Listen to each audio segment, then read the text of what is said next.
Now we're turning to something a little bit different. We're going to talk a little bit about Russian football, and to do so, I am joined on the line by Alan Moore, sports journalist based in Moscow, host of Capital Sports, and international director for Missies. Alan, thanks very much for joining me. You're very welcome, Enda. And I say that it's a happy Christmas here from Russia because this is the women's Christmas in Ireland, and it's actually the old Russian Christmas here. So happy Christmas. Happy Christmas, and I suppose Happy New Year as well. Uh, Still works, yeah. Before we get stuck into the nitty gritty of Russian football, because there's an abundance of things to talk about, how does an Irishman find himself living in Russia? I'd love to say it was for good reasons or for love or something like that. It was actually just I was based in Croatia, had a chance to come up here and work on a project with our clients here. We had an affiliate here, so I did. I moved up. Had a year down in Malta with a football club in Malta with Floriana, and then came back to Moscow to finish off work we're doing with the World Cup project, because that was part of the World Cup tender bid. So we were helping with some of the documents because we'd worked on a European Championship bid in Croatia, plus a World Handball Championships and so on. So our company were pretty good with that. So I ended up back up here, and that was really 2010, obviously, when the World Cup was awarded. I didn't want to stay here for that amount of time, but kind of work got in the way and life got in the way. So I stayed, and 10 years later, I'm here. I planned to leave right after the World Cup, 2018. And now I find myself, working almost full time as a sports journalist, and then working with the university as director of the international office. So you're right, international director, and I'm kind of like general dog's body, but it's fun. It is fun here. So that's how I ended up. It's not anything romantic, not anything brilliant. It's kind of an Irishman abroad, goes to Russia, gets stuck into work, and suddenly Russia won't let him go. Yeah, sure. Look, it's one of the misconceptions that if you go to Russia, you're never coming back. But let's not go that far just yet. Depends on what I'm going to say next.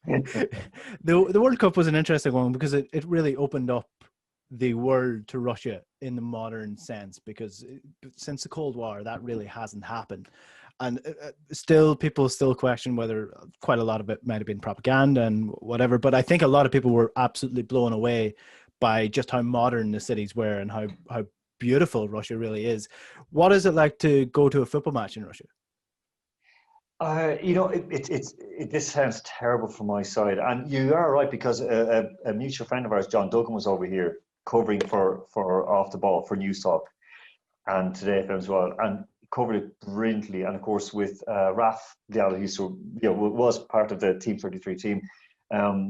You guys were doing brilliant build-up coverage to the World Cup. I know I was on with yourselves as well. And I had to say, like kind of a slap in my hand, that I turned around and said that Russia would be awful. It was the worst team Russia had. I stand by that it was Russia awful, but they really, they got very, very lucky in the group, and also in beating Spain, because Spain, of course, we know were just, sacking their manager a couple of days before. It was, everything went right for Russia. It was almost as if Putin was like, how am I going to make that good? It just, the cards fell right for them, but they were beaten by obviously a better team. I was covered that match down in Sochi. The World Cup, going to the World Cup was wow. Like, I was commentating on all the games in Luzhniki and then in Sochi as well. That was unbelievably good. It was something out of this world. And I've been to a World Cup previously in Germany in 2006. But I think that going to a regular game here, I've been to so many games. There was a time ended when I went to, I think in a 3-month period, I went to 60 football matches. Because of my full-time work was in sports. So that went from Premier League matches, First Division, second tier, and youth games, and women's games as well. I was very lucky that with Capital, we were working with Locomotive Moscow for 2.5 seasons. I'd worked with them before and then came back, and we were doing other English broadcasting and English shows in the stadium. We joined them 2017 when they went on to win the Premier League. They sort of regained the title, and that was brilliant. So games can be, it's no different to any other country. It's no different than going to, I'm a Dundalk fan, so going to Oriel Park.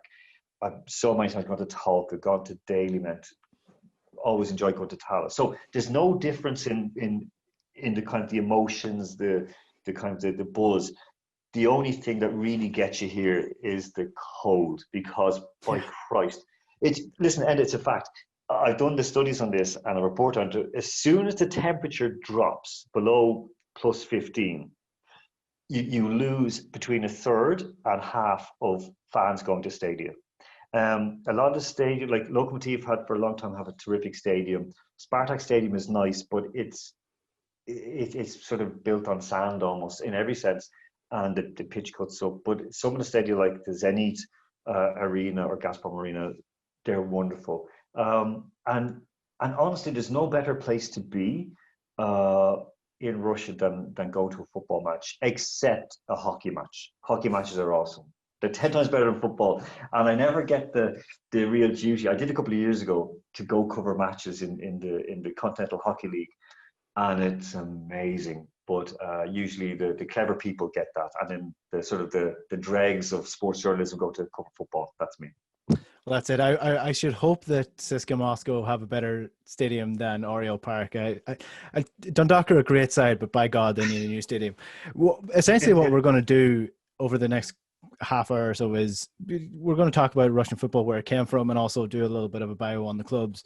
You're actually going to show me up a little bit on my pronunciations of the team. It is CSKA Moscow as opposed to CSKA. Am I right in that? You're bang on, because people do see CSKA, and you're right, CSKA.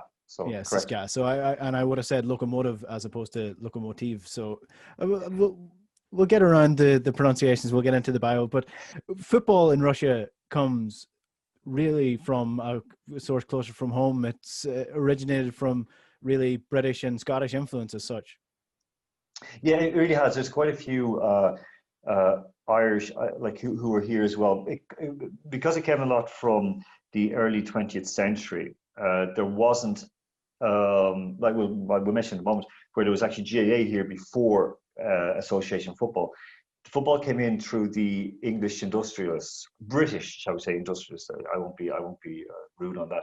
That they came in to set up their mills, say for example up in St. Petersburg, especially, which was the capital then, and they came in. They set up their industries outside of Moscow. One of the first cantilevers, the stadium was built outside of Moscow, not Dolgoprudny, I'll just remember in a moment. One of the first stadiums built, and when you go out to it, it's a proper old English ground, and we would have seen kind of in the kind of Pathé News and so on. So it came from that, from the English influence, very much stuck in that, from the real building of it. And as you know, as you mentioned to me before we came on air, like the first chair of the Russian Football Union was a Scot, and that it came from these British industrialists, you guys who came in preaching it the same way as it would have been in Italy or in Argentina or in Spain. So they did spread the word, and then it took place. There was quite a bit of, I would say that the way that they operated then was very unlike the kind of the British British centric or English centric, Anglo-centric view of the game right now. Where it's like, oh, we gave it to the world. These guys were genuine proselytizers. Like if we think of the kind of the Baptist ministers going out and preaching, kind of in Ireland or in the jungles or whatever it may be, that they go, this is our game. They kind of introduced it as kind of a pastime, but they of course, it started with a few English fellas having to kick about, a few Scottish fellas, a few Irish lads having a knock around the ball, but they very, very quickly brought the locals in. It wasn't like kind of cricket in the Raj, where it was very much us and we keep the rest of them out. They really were very inclusive, and from all the studies and the discussions I've had with excellent football historians here, sports historians here in Russia, I would parallel it with GAA in Europe in especially the last 10 years, especially, where the growth of Gaelic games, especially Gaelic football, in places in Europe like Galicia, and I'm saying that wrong, it's Galicia and France, Britain and so on, would be kind of like what happened here in Russia. And it grew from there. A lot of the clubs that we know now were formed a lot later than that, because there was a little issue of a year of two revolutions, and everything that happened after that, where all these kind of Orwellian things of like these things that were brought in by industrialists were suddenly bad and pushed aside. But then you have to entertain the people when there's no work to do, and people are flooding into to the big cities because the farms have been destroyed, so they need to get some work and they need entertainment. Football filled that void. Yeah, and Arthur McPherson is the guy from Scotland who formed the union in 1912. He had an interesting future ahead of him over the next 5 or 6 years after that happened. But before we get into that, what's the link of hurling GAA in Russia? Where did that come from? There was, as we can sort of understand, there's been very long links between Ireland, thanks to us being part of the British Empire, links with the Russian Empire as well, and all the way through. So, for example, you'd have composers like John Field, who came over here. He's revered here in Ireland. He's outside of classical music circles, and people who are really aficionados of classical music would kind of not know him, but he was a pianist, he was a composer, and here he is honoured and absolutely beloved. So there's always a kind of Irish traditions coming out, Irish music, Irish dance. Irish dance is huge here. I mean, there's, it's kind of like a coffee shops. There's an Irish dancing school on every corner kind of thing, or every street. But GAA was here for quite a bit of time because there were Irish, I hate saying navvies, but Irish kind of like labourers who were brought out, Irish specialists. So they brought that out here as well. It meshed, hurling especially meshed with the Russian game of lopta, which is, lopta is like a stick and ball. So it's basically kind of baseball. So hurling kind of fit into that. And also when ice hockey began to grow in Canada, we know that came from the Irish troops there, it also blended in here with the traditional sport here called bandy, which is hockey on ice, field hockey on ice. So it kind of, it's got a long link here, and it has a link all the way out to Ulyanovsk in where I'm sitting in Moscow, east of Moscow, around less than 1,000 kilometers east, where there were links with the Frenches of Galway, that there was always exchanges of ideas all the way through and up until the revolution, and the end of 1917, when the Kindiakov family lost their lands there because they were married into, or vice versa as well, the French family in Galway. So there's this constant stream of Irish literary people, Irish cultural people, and Irish sporting people from the early part of the 20th century coming into Russia and introducing it. So in Ulyanovsk, it's very old records and basically recorded in some diaries where they had a game of the stick and ball game from Ireland, which we take to be as hurling. And they played it on ice. And of course, because it was cold and there was ice. So they played it on ice and in snow, and they used pieces of coal. Instead of a slitter, they used a piece of coal to be able to see it. And hurling, of course, would be very at that time, more like shinty. You wouldn't be picking the ball up and soloing. So it would kind of have that parallel. So GAA would have been in here in Russia from at least the start of the 20th century, and possibly before the turn of it as well, because of this Kindiakov and French family marriage. Fascinating. The Irish somehow always seem to turn up in the parts least expected. The 1917 revolution, then, that has a massive effect on everything in Russia, including football.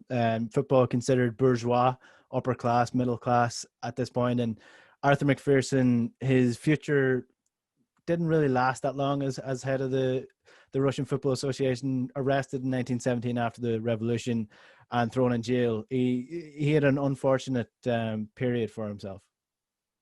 Yeah, I mean, because we have to remember that there were two revolutions in Russia at that time. There was the 1970, first one, revolution led by Kerensky, and the second one, of course, led by Lenin and backed by the Germans in November. They call it October Revolution, was because of the calendar change, it was actually November. November 7th is the day they recognize it. And the odd thing, there's a link to GAA there as well, because this city I mentioned, Ulyanovsk, which now has a GAA club, by the way, since last year, there is both Kerensky and Lenin, Vladimir Ulyanov, come from Ulyanovsk, and their fathers worked together, and there was a falling out between the families. And when Kerensky led the revolution, of course, Lenin heard about it and said, I'm not going to let that like SOB get the better of my family, and came back and had his own revolution. There's like kind of balance. But a lot of the English, a lot of the Germans, because remember there's a huge native ethnic German population here, they sort of came to a bit of prominence at that period, kind of pushed the English aside, but then it all flipped around. So there was a lot of these English guys who had mills, especially because they're brought in to industrialize the country. Because, of course, the Russian royal family, the Romanovs, were linked to the Germans in England. The English royal family, of course, who were Germans, but they were linked to them. So there was this exchange of ideas and knowledge. And it's unfortunate that there was a lot of knowledge and honestly, a lot of goodwill lost as well at that period by forcing these people who were, again, bringing football in for football's sake. Even though it was seen as bourgeoisie, it was bourgeoisie because it was backed and supported and financed by the bourgeoisie. The same as it was in England at the time, where it was a working man's game, but paid for by the mill owners. So it was an unfortunate thing. And Russian football, even though it blossomed in the 1920s, for example, in terms of coming back to itself, it still lost a lot of potential by basically cutting the heads off people who actually knew what they were doing. Yeah, and the fact that the football association goes hand in hand sort of in the timeline of the change of power and change of system in Russia in such a dramatic sense, it makes it incredibly interesting. So the anti-bourgeoisie sentiment from the Soviets changed a little bit in the 1920s, and they're a little bit looser in what they allow people to do. And that's where we see the birth of some of these clubs. So let's get into the bios of the clubs. And again, this is Soviet Russia, where everything's owned by the state, so everything is linked to the state. So we'll start with CSKA Moscow. They are the team of the army, essentially. Yes, it's the Central Army Sports Club. Of course, as we would kind of, and not propaganda, I mean, like this is just kind of the fact at the time, they would have been the Red Army Club. Of course, they would have had the pick of players, because players, young men would have had to serve in the army. So it's not a surprise that they were getting players from all around the place coming in to play for them, to do the military service. The same with ice hockey. CSKA Ice Hockey Club, or CSKA Ice Hockey Club, were the world champions. It was like, when they were unbeaten in the Olympics for years, world championship, European championships, it was based on CSKA. The same with the football club. So the football club, when they came into being, in it would have been they would have been they say pre-revolution, but realistically it would have been 1911 they were formed, but realistically it would have been 1922 that they kind of were reformed, I should say. So now they've passed through, when they were sold off to a kind of a rather like an interesting guy, Giner, his name, Yevgeny Giner, or Giner. He kind of had made his money selling all different things, from used cars to sort of wheeling dealing, kind of like a Del boy, but with more money behind him. And he came in and took away CSKA ice football from the CSKA Sports Club. So he basically effectively bought the franchise, bought the name, and reformed it, because they were in some serious trouble. Like, I mean, the team that we think of doing well in, a couple of years ago, beating Real Madrid, or when we remember them winning the UEFA Cup and so on, like that's they were bankrupt. They were basically down their luck, and they really need someone. So he came in. They were the first really and honestly business club. They had some state funding, very, very small, but they started to work like a proper club, and they had a very good vision. They developed players, they developed coaches, they invested in the youth and brought players through. So they would have had, obviously Leonid Slutsky came in, had a wonderful time with them, had already a decent base of young players, but he was also brave enough to give players like chances. And they what, the year before now it's 2 years ago, they were sold to the VEB Bank. So basically Giner, because they had such huge financial problems, because they weren't making the money, because they couldn't compete with Zenith, for example, couldn't compete with Spartak in terms of money. Even though they're doing well in the Champions League, they still had to build a new stadium. They built a new stadium. It's not a great stadium, to be honest with you. It's actually it's kind of very boxy, but it's in a nice area. But they would have one of the smaller fan bases in Moscow. They would have a decent fan base in Russia, but a relatively small fan base. Mainly because for a long time they were, they weren't so successful. They were seen as the army teams. They were kind of outside, and it wasn't really cool to follow CSKA. And even like friends of mine who served in the army, they would have arguments. I served the army, but I'm for Locomotive or Spartak. But CSKA had that bit of a disconnect, kind of like Dinamo, like we'll speak in a moment. But so really now they're owned by this private company. Gina is still there, kind of as a figurehead, but they're doing well this season. They fought back. They were having very, very bumpy time, but they don't have the quality of players coming through. They have a couple of good young lads like Fyodor Chalov, who should be playing at the top. He should be playing for I don't know, Liverpool or whoever it might be, or Bayern Munich. He just has lost form. It just fell to pieces. They have Akinfeyev, who has his moments of greatness, but I interviewed him there during lockdown, would have been April or May, with a colleague from Capital Sports, and he has 2 years left, and he's looking now to get out of football. He's looking to go. So basically, Cisco, they're on a bit of a down right now. They wanted to sack their coach Goncharenko, who of course became very famous from his exploits with Bate Borisov. He inherited a machine and built on it and made it better. He has some great players in CSKA now, like Nikola Vlasic, who's an absolute beast of a player. But CSKA, unfortunately, they are one of the top 4 teams in Moscow. But in terms of support, people are happy to see them do well in Europe. But they are definitely of the top 4 teams in Moscow, they will be 4th in Moscow. Yeah, the Moscow's filled with teams, and we'll return to Dinamo and Spartak as well, because Spartak, you could do a 2-hour show on their history alone. Let's move to Zenith St. Petersburg. Obviously, it used to be Petrograd, used to be Leningrad. It's the capital of Russia at the time, or the Soviet Union at the time.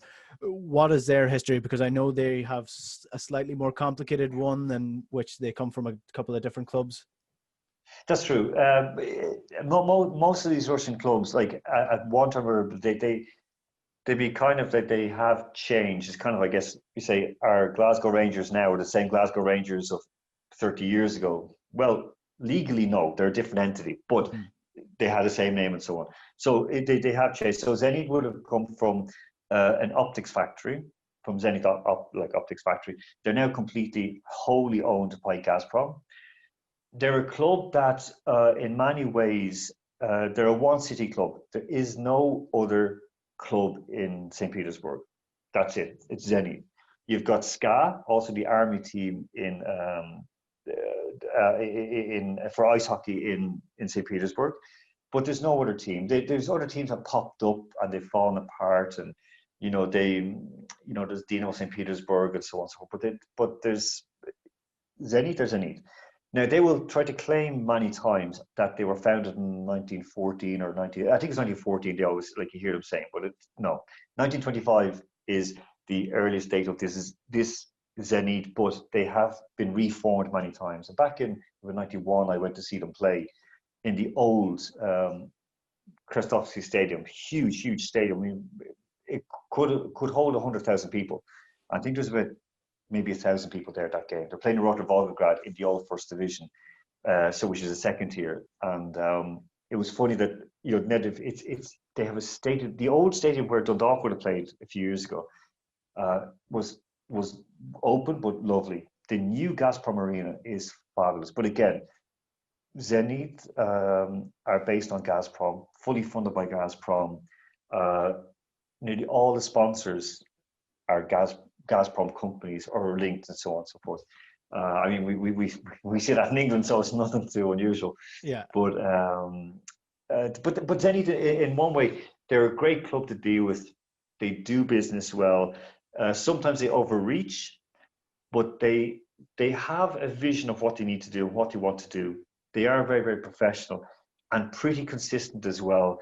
They go out in the limb sometimes to try, like when they had Mancini and he was disastrous here, Andrea Villas-Boas, and they were a good friend of mine who's the who actually fell in love with Croke Park, by the way, when he was over covering Zenith. He's the editor-in-chief of Sport Daily up in St. Petersburg, the big newspaper in St. Petersburg. And Ivan Zhidkov is his name. And Ivan said to me that we don't need a Ferrari, he's referred to Mancini, or even a Lamborghini to negotiate the Russian landscape. You need a good Lada Niva. And a Lada Niva, you know, so now they have Sergei Semak, you know, a guy who came through the Zenith system, played for Zenith, and he's doing a very good job. It did look not too long ago, 6 months ago, last season, he was gone. He was gone. He was finished, completely gone, because the Zenith fans turned very, very, very quickly. And they get a bad rep, but they're actually very, very nice people to deal with, and I've always found them, like, had the greatest of time for them. So they're a very interesting club, very professionally well-run club. They're run like Gazprom, and Gazprom has had a lot of Western, I hate to say that Western, but like British, Irish, and American and Japanese professionals coming in to train the staff. I mean, I taught a course of lectures at Gazprom University. Everything they do is by the book. They're very, very good. And when people come in to learn, they come in to learn. So it's not a surprise that they're, you know, they're a state company, but the biggest company in Russia. If Russia can work like Gazprom, it'd be great. But Gazprom works well as it is, and Zenit benefits from that. So they maximize their merchandise, they maximize their, you know, everything they do correctly. They still will go bankrupt in the morning. They've gone in the morning if Gazprom pull their money. But right now, they're running themselves very, very well. And full houses every single week. Yeah, people will be familiar with Zenit because of the Dundalk fixture a couple of years ago as well, and Stephen Kenny getting the better of the mighty Zenit at one point or another for about 60 minutes of the game. Let's go back. Let's go back to Moscow then, and Dinamo Moscow, because this is just the most typical Russian thing, really, or Soviet thing when you think about it. What's the story with Dinamo? Who are they? Dinamo, okay, so Dinamo come from the police. Now, they come from what's called the MVD, the Ministry of Internal Affairs.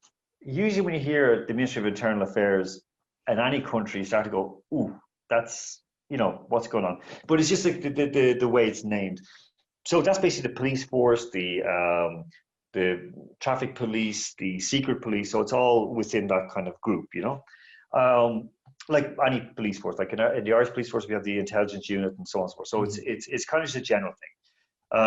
They same as CSKA as well. They have sports clubs or sports societies around the country. So you've got different CSKA clubs all around, where it's like they have like gymnastics, boxing, tennis. A lot of my friends would have played tennis for CSKA Moscow. They were the best tennis club in Moscow. Spartak were kind of overtaken them for a little while, but CSKA were just the best of the best. So Dinamo have their sports clubs around. So again, very much drawing on the police. They would still be just ahead of CSKA. People will argue with me about this, but in Moscow they would be the second wheel. There's 4 wheels in Moscow, so they'd be the third wheel in Moscow, because they have a decent fan base. Their ice hockey team are very good as well, very well run. They've had disasters in the last quite a number of years, because they've decided, let's buy in one time they bought a lot of Portuguese players. There's links to a certain agent, which I won't name because it'll get you into trouble. But they were buying in these Portuguese players to get them in to compete at the top of the table and then sell them on. And this was the whole thing that we've heard of from many clubs: buy players in young and sell them on. But it got to the point where they were paying huge amounts of money and just not getting the money back in, and not being as successful in Europe as they wanted to be. Massively loyal and faithful fan base. They now have the best sports facilities in Russia, and one of the best sports facilities in Europe that I've had the pleasure of going to see. They have in the one complex their ice hockey arena, which is just absolutely fabulous. They have their football stadium above it, so it's basically all built in one complex. They have a shopping center, all in one complex. The training fields, tennis courts, everything is there for Dinamo. So basically, they would have been founded 1923. They were owned, of course, by the police. They were rightly or wrongly linked with the secret police, with Lavrenti Beria, with the old NKVD, the old kind of the precursor to the KGB. People will always say, well, Putin was FSB, KGB. Why doesn't he support Dinamo? Because he's a St. Petersburg boy, he supports Zenith, his own town team. So just because you're like work with the police doesn't mean you like Dinamo. So it's kind of, but they have a very good hardcore base, and you've got fan clubs, like clubs all around Russia, which feed into it as well. They've had a bit of a resurgence. They've had some ups and downs. Of course, last year they brought in the very, very interesting, very nice guy, Jelko Buvac, who, of course, was Jurgen Klopp's number 2. Everywhere he went, he was his number 2. Until falling out over direction of Liverpool, and he refused to go along with Klopp and was kind of undermined and left. He's now sports director with a director of football, sports director with Dinamo. He has overseen a lot of positive changes, a lot of good players coming in, a lot of mentality changes in the club, that they actually can now compete on the same level as anybody else. So they've had great wins this season so far, because they were out of the top flight for a year, came back up. Financially, we're kind of trying to balance themselves out, but now they're doing quite well. They have Sandro Schwarz, the German coach. He's in, doing a decent job. Started off well, has had a bit of a wobble since. They are also owned by a government bank, the VTB Bank. So again, I think it's maybe it's over half. No, it's about 60%, 65% owned by VTB Bank. Again, this is state money coming in, supporting them, but they've done it the right way. It's, of course, the VTB Arena for their ice hockey and for their football, and they have built it in the right way. So it is quite sustainable at the moment. But Dinamo, as I said, they will be the number 3 club in Moscow in terms of support and in terms kind of success as well. They've been on a down, but this season they're doing okay. They're kind of pushing up towards the European qualification places, and they should, unless they completely implode, they should get into European football again next year.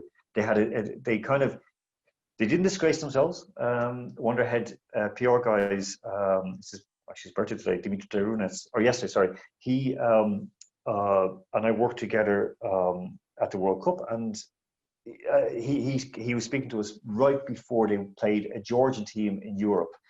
They lost that Georgian team, which was a shock. A Russian team losing to a Georgian team, but Dinamo didn't care. They were like, yeah, we this year we just want to sort of get back in, and we're concentrating on the league. And they did, and they've been doing so well so far this year. A lot of people don't like them. Spartak fans particularly don't like them, but I think Dinamo fans, they're not like Millwall. They're very opposite Millwall. They just like, we don't care. We're going to get on and do the right things. And they have the best, by a long shot, the best youth academy in Russian football. And a lot of very good players have come through their academy, gone off to other Moscow clubs, gone off to other clubs in Russia. And I think that this is what they made a big investment in. They've had guys like Alexis Merton come in to head up as sports director to develop the club, brought in an English mentality of, we need to recruit, build up from, and 1-2 years is not enough. We need to look forward 10 years. And of course, he came from Locomotive, so he understood the benefits of development, and he's put it in. So Dinamo, I think, in the next 3 to 4 years, if they keep their brains ticking over, that they'll be up challenging for the title and probably winning a title within the next 3 to 4 years.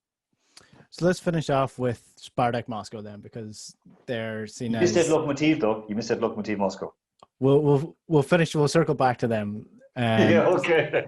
So Spartak Moscow, the people's team in as they're known in Moscow. Where do they come from? Because I suppose they differ to everyone else when it comes to the setup or how they're perceived anyway. Listen, you nail it, Enda, and this is something that a lot of people don't get, but you kind of can see through the PR of it. They've titled themselves a people's club, and it's like we're the club of the people, but they've always been part owned by a government company, or part backed by a government ministry. So they would have been, based on different things, like, for example, a meat factory that processed pork. So they're called Miasa, or the pigs. So they play up to that. And now I will say that I've worked with Spartak when they were developing and getting the new arena, the Okriti Arena, known as the Spartak Arena, of course, in the World Cup. I've dealt with the hockey club as well. The hockey club and the football club are two separate entities. There is crossover with the fans, but the hockey club is, is kind of based on the US model, the Canadian model. They're very, very progressive, very, very good. Spartak, unfortunately, they are the number one club in Moscow. They're the most supported club in Moscow by far. The most supported club in Russia, not by far, but close. They do think a lot of themselves. They've been dreadfully run. They're dreadfully managed. It's great to see them when they do well, because they bring fans to the stadium. It's not nice what those fans do when they get to the stadium, but they do bring fans. And they also bring out the locals as well, because everyone wants to go and see. It's kind of when Dublin come to town, everyone wants to come out and see Carlo lose by 20 points. I'm being facetious, but people want to see their own home club put it up against Spartak. So when they went to play in Yaroslavl against Shinik in the cup, they brought so many trainloads and so on, but they went in, lost, and wrecked the stadium. Like Birdsea, and then when they were going out, they had to be brought back out. And they've always seen themselves as the outsiders, but it's very hard to be an outsider when you're very, very rich and very well connected and went to the right schools and went to the right universities. Like Donald Trump, oh, I'm an outsider. Yeah, okay, fair enough. We see how that ends up, But no, Spartak, they're owned by Lukoil, which is, they call it a non-state company, but it is state-owned company, owned by guys who came from the secret services, from Alek Berov, Vagit, who's from Azerbaijan. I'm pointing this way, but Azerbaijan is over my shoulder. So if I'm being correct. Yeah, exactly, just down the road, down the Caspian. And so basically, he's there, and then his other buddy is Leonid Fedun. There's a few of them involved, but Leonid Fedun is the face of it. Leonid and his brother run Spartak day to day, and they're the main stakeholders. They put their money into it. Spartak are literally, they've always been ready to go out of business. The fans are always furious. They had a very, very good sports director who was in, a German fellow who was doing quite a good job, a young fellow. He got fired. And they brought in a guy from Ufa, from Bashkortostan. Terrific sports director, had done great work in Ufa, very, very good guy. And he basically quit, was paid, I think it was about 4 million euros as a payoff. He was only working for 6 to 7 months and he basically got paid off. A lot of the problem is Leonid Fedun's other half, who is kind of the power behind the throne, this former beauty queen. Just very Trumpian kind of things going on here, but so this young one, she's like that. So she basically picks and chooses who should be working, who's friendly with her, not friendly with her. Journalists will get access or not get access due to that. Fans are always up in arms. Fans are never happy. So it's kind of this very unhappy club, which is an awful shame, because they do bring an awful lot to football.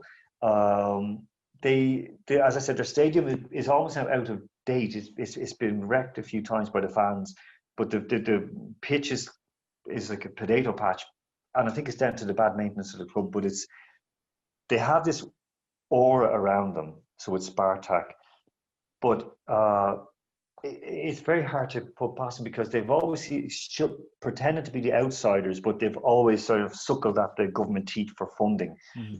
Their fans have always misbehaved and been up against the police, and so the police, of course, and the army would have been CSKA Dinamo. So they react to that. And, there are a lot of brilliant people working the club, a lot of brilliant people involved with the club. I've got great respect for a lot of the fans who are involved in it, but they still have this kind of us against them. So they're kind of the Millwall of Russian football, doing Millwall things as well, in terms of the chants, the abuse, the stupid posts, the silly things. We remember not too long ago where they put out the post of, which was funny for local people and for the players, where Russian Georgian international was making a video for Instagram. He had control of Instagram and had the Brazilian one. I think the Brazilian players lying down, and he said, "Oh, look, the chocolates are melting in the sun," with chocolate emojis. You know, this isn't okay. What goes on in the locker room? Okay, they might act Egypts and they act Egypts, but they're all friendly.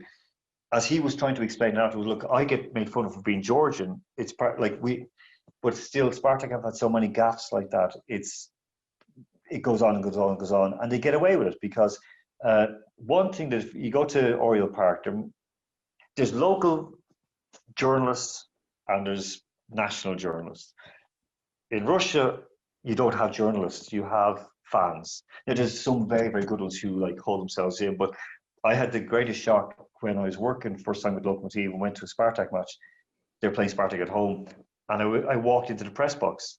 Spartak scored a goal, and a bunch of I thought, how did fans get in here? They're all wearing Spartak jerseys and Spartak scarves, and they jumped up and started and grew on like into the faces of the other journalists. Loco equalised. The journalist jumped up and went back. I was like, what? So this is how it goes on, and Spartak have more friends in the media and more media supporters, so they kind of get away with an awful lot more. But it just shows that if you say something often enough, like we're outsiders, we're the people's club, it actually starts to come true. So you know, again, Trump 2016, 2020, Spartak 1922 to 2021. So it does work. Yeah, it's funny how clubs can garner this sort of opinion of themselves, and it becomes a reality, and almost like the hipsters who became hipsters to become different and then ended up being the exact same as every other hipster. That's sort of where Spartak are at the minute. And I'll just add on to that. Like most foreigners who come here, you ask them what's your club in Russia. They all support Spartak because it's cooler to be part of Spartak. Of course, when CSKA are winning things, I go to watch CSKA because they're playing in Europe and I get tickets for playing Inter Milan or Arsenal, wherever it is.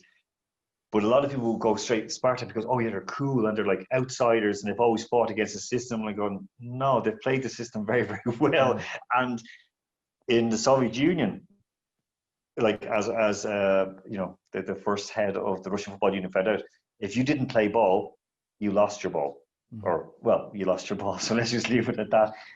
With that, and of course, one funny thing, which would be interesting, when I worked with Spartak was when we were working to sell the naming rights for the stadium, and they had a huge valuation on it because, of course, to go into financial fair play, they needed to get the balance right. So, of course, VTB, who own Dinamo, are pay huge naming rights for that and so on, and Gazprom for St. Pete's and so on for Zenith.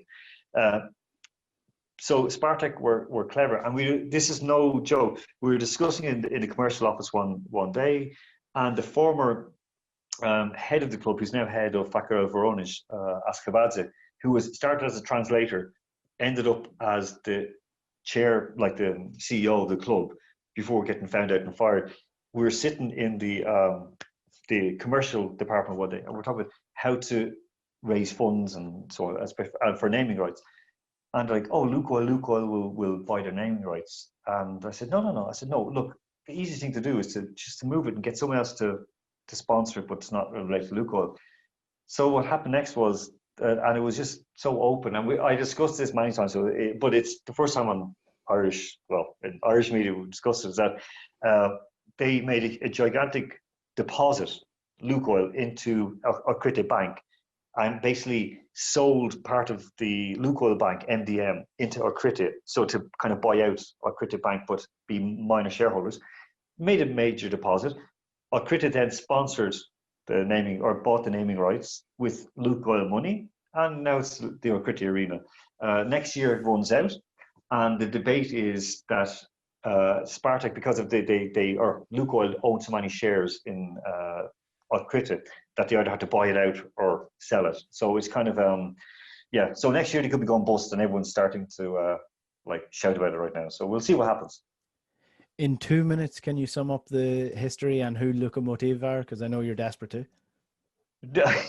Well, no, Locomotive, again, I've got great time for them, and they're a kind of if Spartak are every year are a clown car waiting to explode, Loco have a kind of a habit of just I don't know, just shooting themselves in the foot. So basically, Locomotive are the railways team. Every sponsor involved with them, except the betting company, are from the Russian Railways. Russian Railways is the biggest employer in Russia, so they're huge. Have always been underdogs, have always been kind of left on the outside, but they got their development plans right. Of course, there's little locomotive clubs or locomotive clubs around Russia, all related to the railways. They're kind of everyone's second team. So when they won the title there a couple of years ago, or 3 years ago now, people were happy because everyone has someone in the family who's worked with the railways. Not everyone has happy memories of serving in the Russian army. A lot of people have terrible memories, PTSD memories, but everyone has something nice with RZD, the Russian state railways. So again, of course, they named their home arena from the Locomotive Arena or Locomotive Stadium to the RZD, or Russian Railways Arena. The reserve stadium, which is amazing, where the Moscow Shamrocks, the GAA team in Moscow, train. We train at the Sapsan Arena. Sapsan is the express train that goes to St. Petersburg. So again, getting around financial fair play. Very, very good club, very, very good team, very, very open. Again, they formed the same year as Spartak in 1922. Beautiful area east of Moscow. The most inclusive club, the most open club. They've always fought against racism. It's because it's been all around, and railways people have come to live. And it's based in an area where, in eastern Moscow, which is always seen as kind of like the north side of Dublin, more industrial, a bit more run down, and so on. Mm-hmm. I'm from the north side, so I can say it. And you're in the south side, so you're led away with it. But I lived in Glasnevin for 5 years. It's okay. You've done your time. You're all right, then. You've done your time. And that is the Snobby Park, by the way. That's like Ballymun South, you know. But basically, Locomotive have a very, very broad spread. So you've got people who are like native Azerbaijanis, first generation Russians. Their families moved in.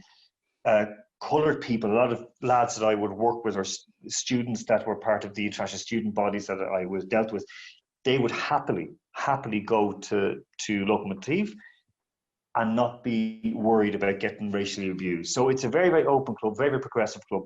They had a first non-Russian sports director, Eric Stoffelshaus, who came from Schalke, to head up the sports director. Got in Eder, of course, who he worked with, who of course we know he scored the winning goal in the last Euros for Portugal. They brought in Heredes, they had Marcel, like terrific bunch of players, because they basically cleaned it all up. Ilya Gurkus came down. He was the commercial director, one of the head guys in Zenith, St. Petersburg guy, but he came down, basically said, we're going to go fan friendly. The final game of the previous season, which I've been at, 5,000 people were there. By the end of his first season, they were averaging 22,000 people. Right. That's even with the cold weather. So basically, Locomotive, now they've shot themselves in the foot because they got rid of Ilya and Eric. They brought in then guys who were so-so. They fired Yuri Somin, who had led them to all their league titles and cup wins. Brought in a guy called Marko Nikolic from Serbia. He's been doing a decent job. Of course, they sold off one of their best players, Alexei Moranchuk, to Atalanta. And at the moment, they're up very, very much up and down. Zenit will win the league this season. Locomotive won't, but they need to get back into European football. They played Atletico and Bayern this year, and Red Bull Salzburg in the Champions League. Very good club. They're number 2 in Moscow, purely down to the recent exploits and the fact that for 2 years they worked, or 3 years they worked solely on fan comfort, fan outreach, and getting communities and bringing them in. Mm-hmm. They've done a very, very good job. Hopefully it'll continue, because they're kind of the one shining light for football in Moscow at the moment. So what you're telling me is that Locomotive are bows, essentially, or are bows. Well, do you know what? I would always say Shamrock Rovers, but I wouldn't say that. Again, I have great time for Shamrock Rovers. I went to school in Glasnevin, so I have great time for Glasnevin for bows as well. They're kind of they would be and they should be the hipsters club because they're the one who do like they're the first when it comes to anti-racism. They're first to really to delve into the youth academy and bring people up. They set up on their own bat a women's football team, supported it, and they won the Russian Cup this year. And CSKA won the league, but CSKA are a franchise. They're very much a franchise club, but they really have gone into. They've looked after Special Olympics. They've looked after blind football, deaf football. So basically, what they're kind of like they're what Sporting Fingal could have been, shall we say. And with Sporting Fingal had all these things on the side and community outreach under Liam Buckley, and we're doing a great job with Conan Byrne and so on, and Glenn Crowe. But okay, things didn't happen for them, and or things fell apart in 2010. But Locomotive do that, and they're a very, very good club in that sense. They've now messed up a wee bit. They got rid of the guy Vasily Kiknadze, who was a media guy, who kind of was. He didn't throw out the baby with the bathwater, which happens too often here, where new kind of administration comes in and kicks everything out that was there before it. He kind of kept on the good ideas, kept on many of the good people, the good, especially PR people, and worked very, very well. Unfortunately, they've brought in now a guy to head up the club who is an ex-footballer, but was involved in let's just say, a very kind of dodgy players' union, which was actually a players' agency that got accredited to FIFPro, the World Football Governing Body, and then have since been kicked out because what they did was, if you didn't join the union, you were frozen out from all the clubs, and basically they handled. It was it was a very dodgy mafia thing. So they brought him in to head up the club, and a lot of Locomotive fans are going, "Oh God, no! What's going to happen next?" But we wait to see. But again, it's not going to turn into a soap opera. Spartak are the soap opera of Russia. Spartak are the Shamrock Rovers, because the Shamrock Rovers will say, "Oh, we're the people's club." Bows will say, "We're hipsters, we're cool, like, we have like Bob Marley on our jerseys and all sort of stuff." Spartak are like, we are like, kind of like, no, we are Rovers. But again, I like Rovers too much to slag them off like that. But I can't play Spartak. I could say Locomotive will be kind of the Bows. Zenith will be Dundalk. I don't know who will be Finn Harps, but probably Himki, which is one of the Moscow Oblast clubs. And Dinamo will be hated by everybody, so they're probably Cork City. Yeah, Cork were the first team on my mind there. Fascinating as always. It's always great catching up with you as well, Alan. Hopefully, if there's any big stories turn up in Russia over the next few weeks or the next few months, you'll be the first man I'll go to. Alan Moore, thanks for joining me today. You're welcome. Thank you, Enda. And by the way, that's a Volga Ulyanovsk jersey, so it's Ulyanovsk all the way for GAA. And for Ireland and Russia. Good stuff. All right, Alan. Chat to you later. Thanks, Enda.